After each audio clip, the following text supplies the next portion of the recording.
Welcome to Point Taken, where MST analysts spend 15 minutes trying to convince me that I should let them talk about whatever they want without any prior warning. Thanks for joining us again this week. I'm your host, Alex Campbell, and we gave football a month off. Well, almost. Shout out to the AAF. But the NFL is sort of back this week, so we'll discuss the Combine. Plus, Bryce Harper forgot what city he signed in. Lakers fans are now wishing LeBron had signed somewhere else. And the return of Major League Soccer. But first, let's meet today's contestants, all of whom are Point Taken debutantes. First, a familiar face to MST viewers, the co-host of On the Block, who said he wants to see me run a 40-yard dash in a suit. Toran, welcome to Point Taken. What would I get out of that? Hey, you want to be the best? You want to be like my boy Rich? You got to get in that suit, run that 40, baby. You know. Yeah. Shout out Rich Eisen. Next, a man who was very happy to see Bryce Harper go to Philly. He also co-hosts the basketball podcast Lane Violation with the On the Block guys. Stepping out from behind the scenes for the first time, Melo, welcome to the show. Alex, the Harper jersey is on the way. The gritty mug is at the desk. Philly is the sports capital of the world, and I'm ready to get this W. Not so fast, but I'm happy for you. And finally, the man usually telling us what cameras to look at throughout MST, the pride of Morgantown, West Virginia, who is adamant that Will Greer is a first-round pick. Neel, Madhavan, welcome to the show. Will Greer is a first-round pick. Look for the Patriots to take him with the last pick in the first round.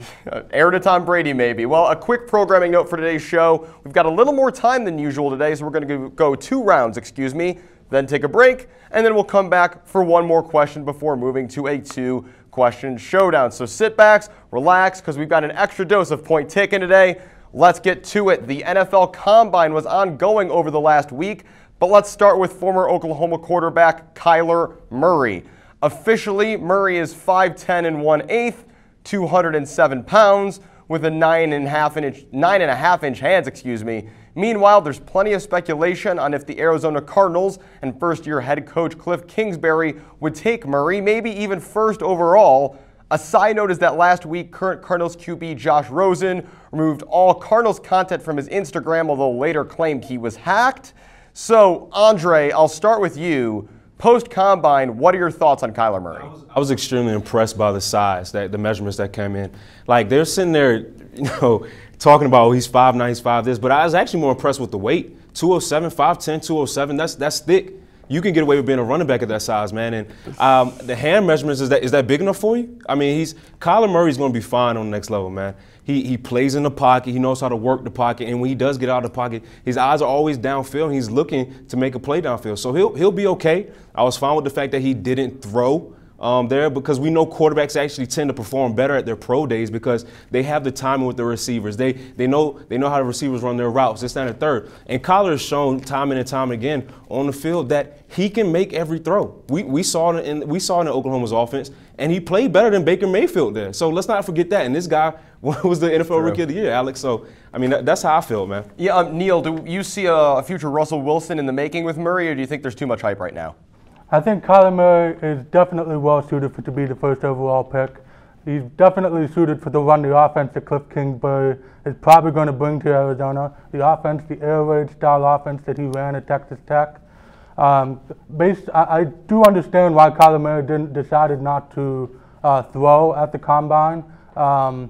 He's probably planning to focus on pro day, well, he'll definitely have all eyes on him.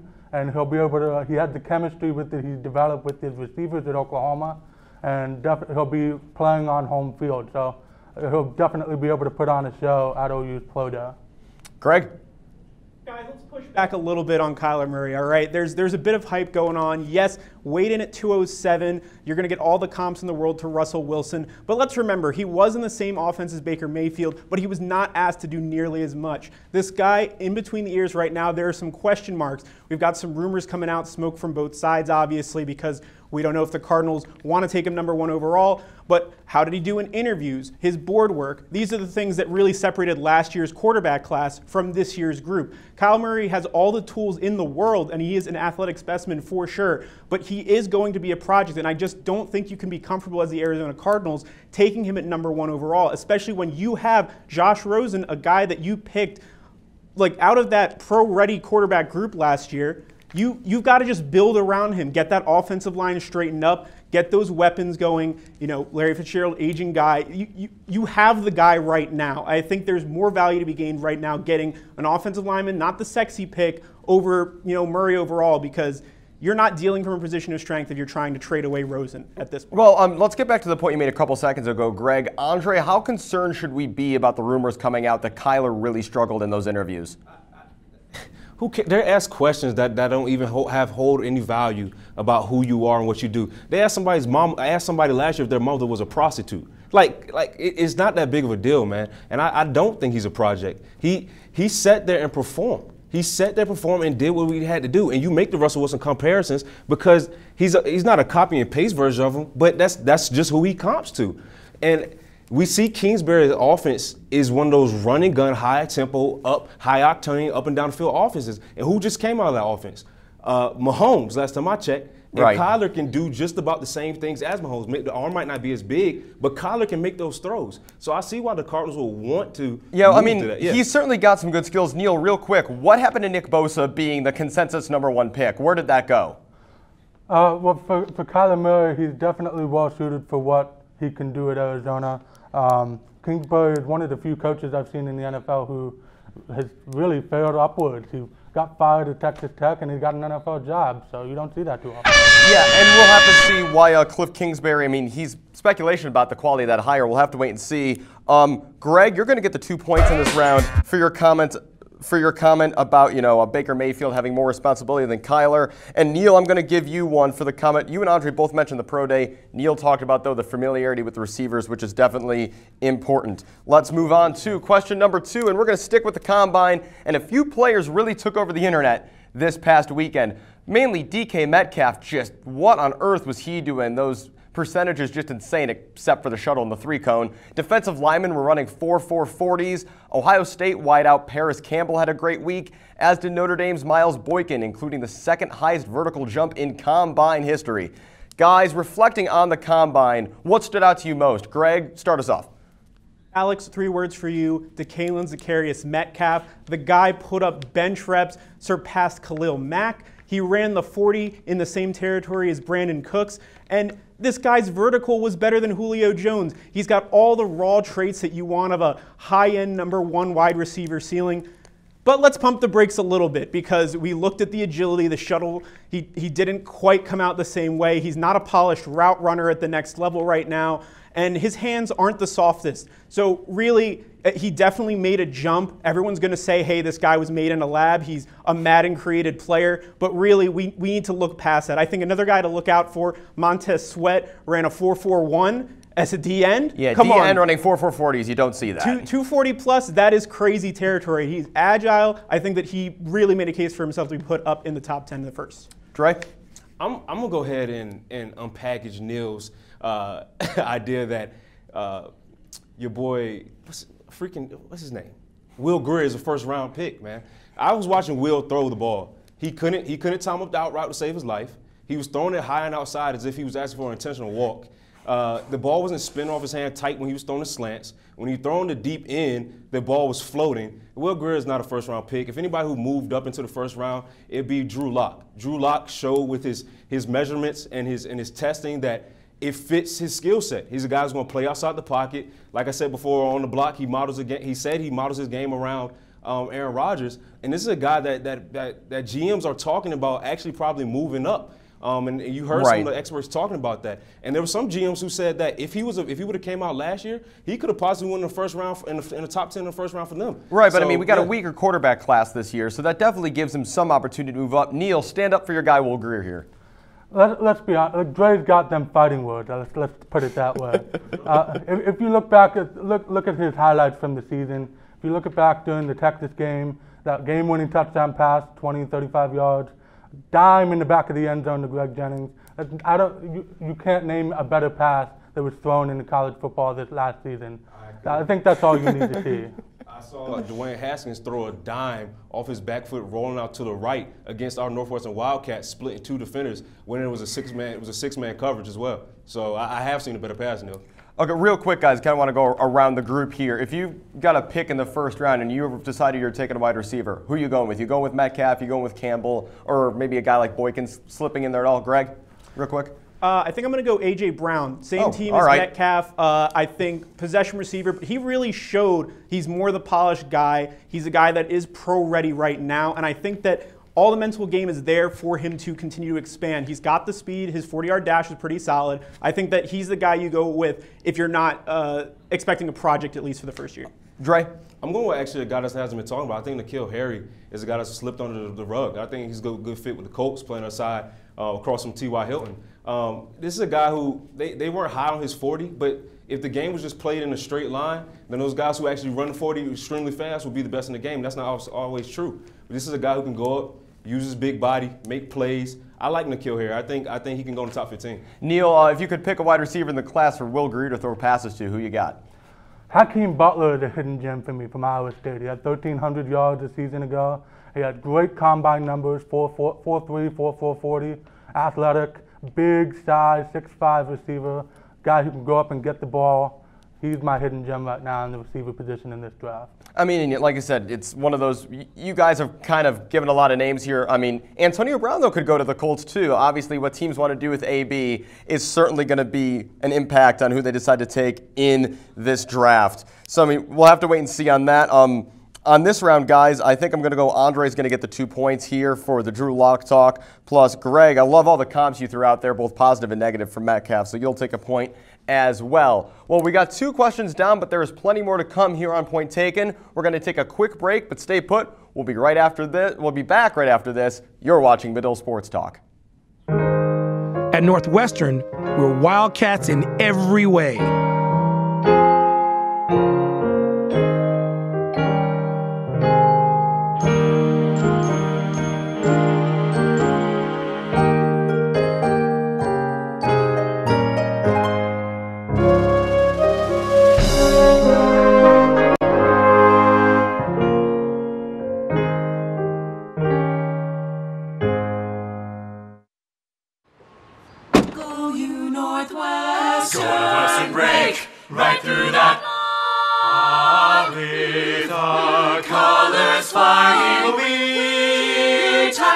Cheer you all to go. Go you Northwestern, fight for victory, sweet victory, for the fame of our fair name, and go Northwestern, win that game. Go Cats!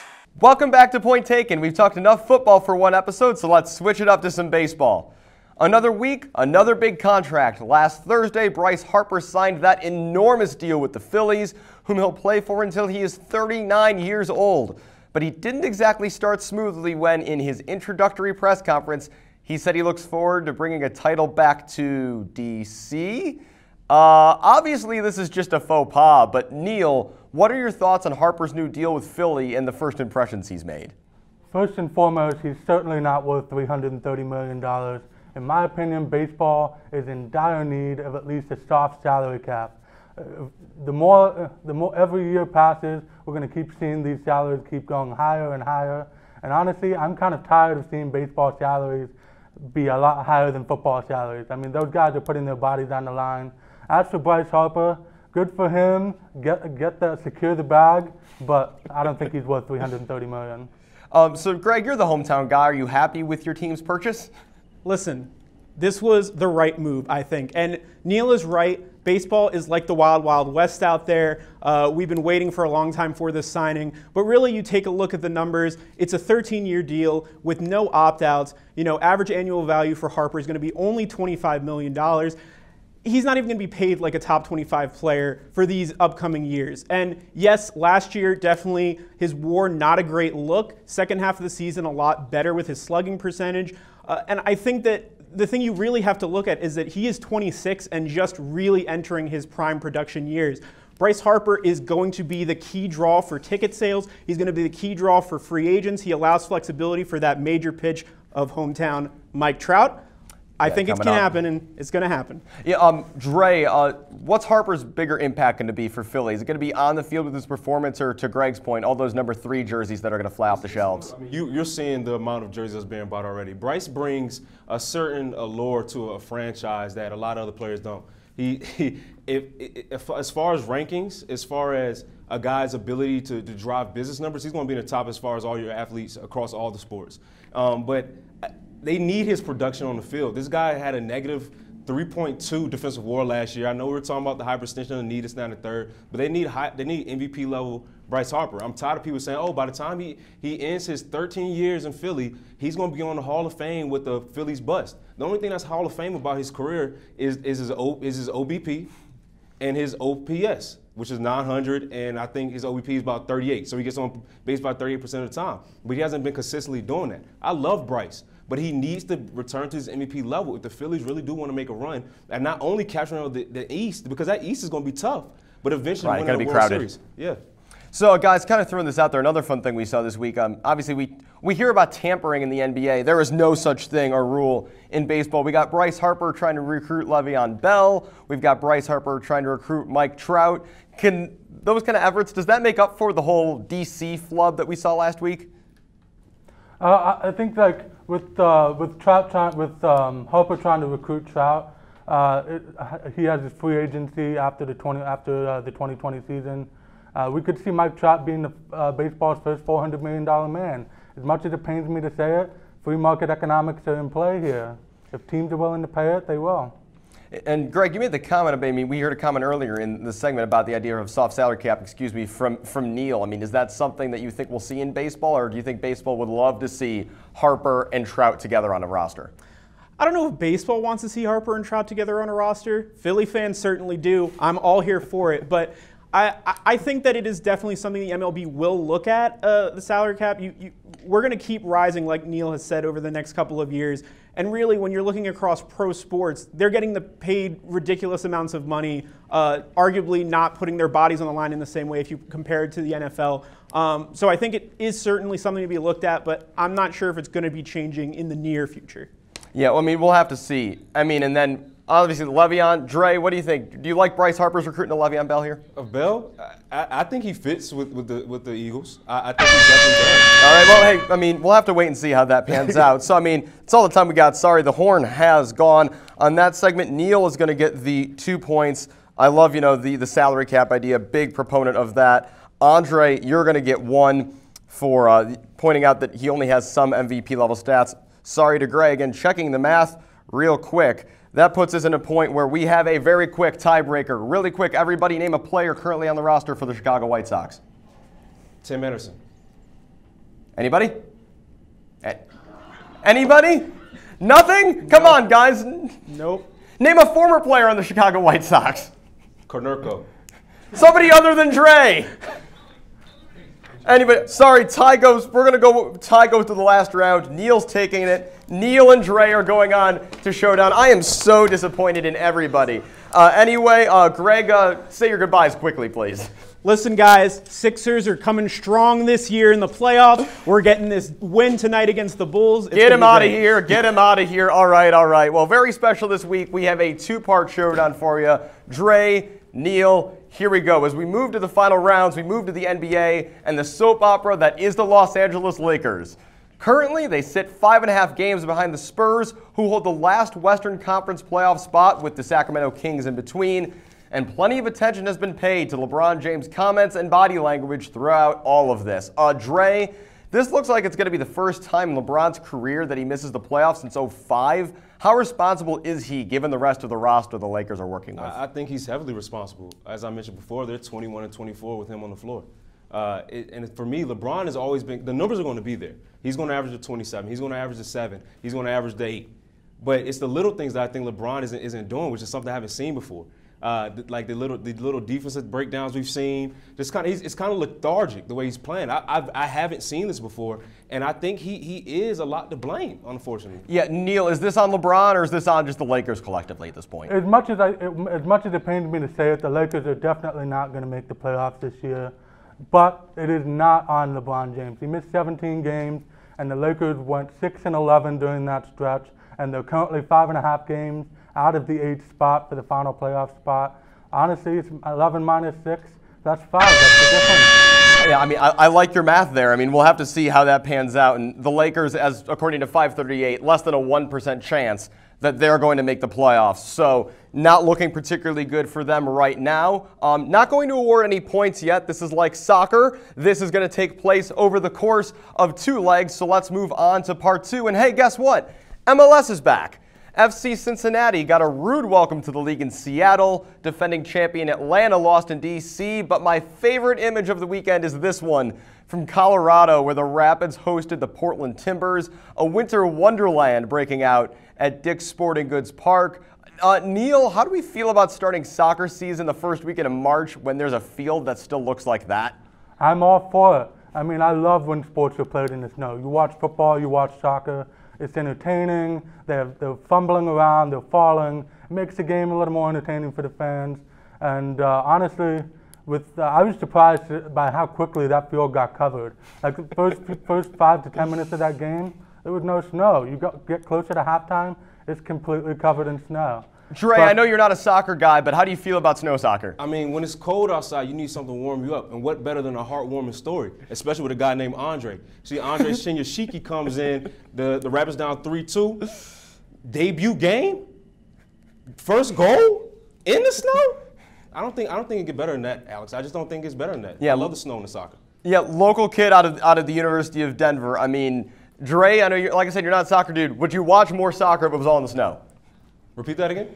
Would you watch more snow soccer? Oh, for sure. No sleeve, savage time. As a kid. All right. Well, over the 2, I think my favorite thing about that was Neel's Lakers math with LeBron and the game he missed. So Neel Madhavan gets the win today. Neel, 30 seconds of FaceTime is all yours, my friend. Well, shout out to my younger brother. He turned 22 on Sunday. I miss you, little bro. And I'll be seeing you in a couple of weeks. Also, catch me next week at the Big Ten tournament. Calling my coverage. I'll be there all 5 days. Should be some good basketball. Plenty of good basketball ahead for sure. We are into conference tournament season. It is, after all, March. Well, that's all the time we've got today. Thanks to Andre, Greg, and Neel, as well as everyone else on the show today and behind the scenes. We've got one more show next week before we'll be taking a couple-week break, so be sure to tune in for that. For everyone at MST, I'm Alex Campbell. Thanks for watching, and we'll see you next week. 22 days till baseball opening day.